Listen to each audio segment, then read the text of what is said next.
Hello बच्चों, let's see the question. In question says that identify the changes that occur in successive serial stages in order to reach climax.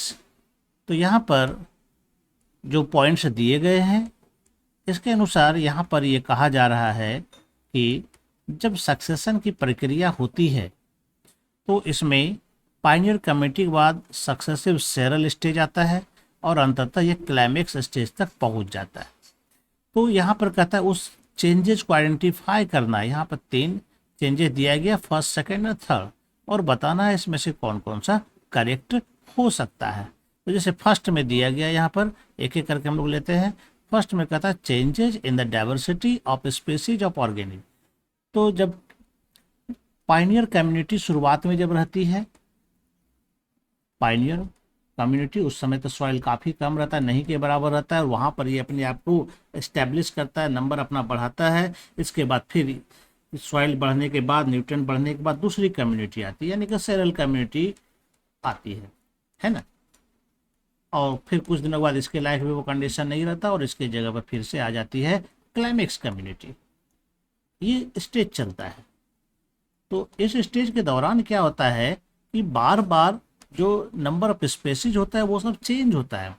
ये जो succession की प्रक्रिया चली, इस दौरान क्या होता है, सबसे बड़ी बात जो होती है कि नंबर ऑफ स्पेसीज ये इंक्रीज करता है। इस दौरान क्या होगा, नंबर ऑफ स्पेसीज इंक्रीज करेगा, ये होता है। नंबर ऑफ इंडिविजुअल भी इंक्रीज करेगा, है ना। लेकिन पर्टिकुलर स्पेसीज का पहला वाला सब खत्म हो जाता है और सेकेंड वाला जो स्पेसीज होता है उसका इंडिविजुअल क्या करेगा, इंक्रीज करेगा। इसका मतलब प्रोडक्टिविटी भी क्या होता है, इंक्रीज करता है। प्रोडक्टिविटी क्या होगा, यहाँ पर इंक्रीज करेगा।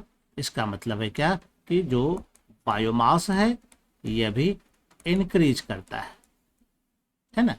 तो इसी के आधार पर हमारा आंसर निकलेगा। तो चलिए एक एक करके देखते हैं क्या है यहाँ पर। फर्स्ट में कहता है changes in the diversity of species, और निश्चित रूप से स्पेसीज चूंकि बढ़ रहा है तो इसका मतलब डाइवर्सिटी भी क्या हो रहा है, चेंज हो रहा है। फर्स्ट नंबर पॉइंट हमारा क्या है, बिल्कुल सही है।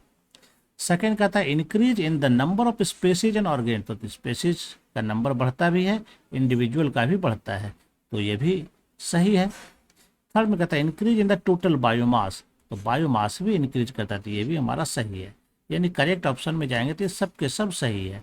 यानी ओनली 1, ओनली 2, ओनली 3 ये राइट आंसर नहीं है।